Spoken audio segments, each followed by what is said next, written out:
73% sa ibabaw sa kalibutan na lukop sa tubig. Kapin sa 70% sa lawas sa tawo tubig usab.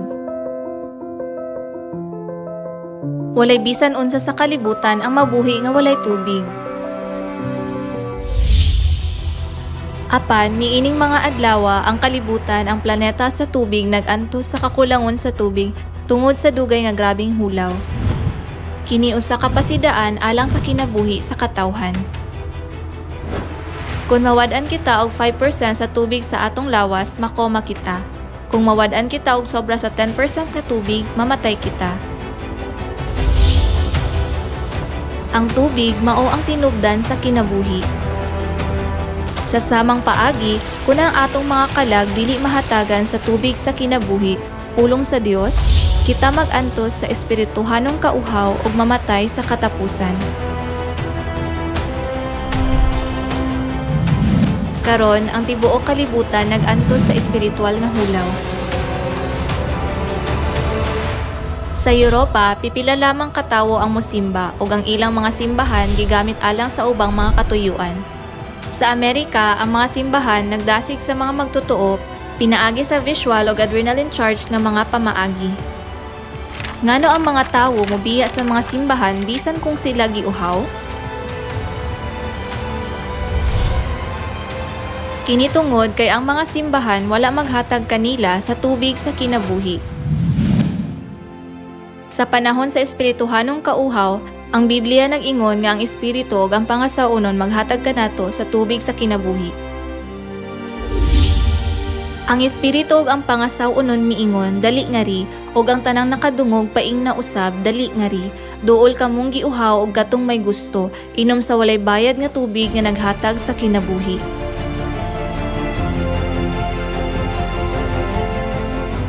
Ang ubang Kristohanong mga lider mamugos nga ang pangasaunon kay ang simbahan o magtotoo.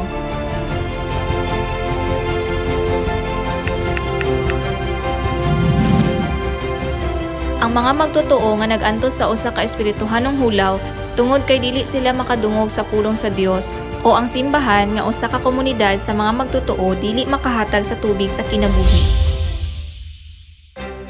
2,000 ka tuig ang milabay sa dihang ang katawhan nag-antos sa espiritual nga hulaw, ang Dios diha sa unod mao'y naghatag kanila sa tubig sa kinabuhi.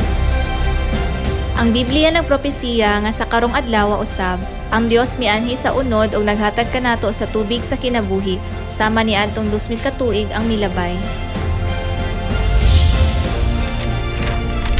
Ang espiritu ug ang pangasaunon miingon dali ngari ug ang tanang makadungog paing na usab dali ngari.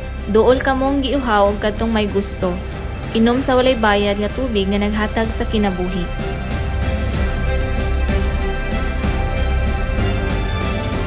Sumala sa Trinity, ang espiritu nagtumong sa Dios Amahan. Unya, kinsa man ang pangasaunon sa Dios Amahan? Ang Biblia nagsulti kanato nga ang pangasaunon mao ang langit ng Jerusalem ug siya mao ang atong inahan. Aron ang katawhan makadungog sa pulong sa kinabuhi, sa unsa nga porma ang Dios inahan moabot? Ingon nga ang Dios Amahan mianhi sa dagway sa tawo aron sa paghatag kanato sa tubig sa kinabuhi. 2,000 ka tuig na ang milabay.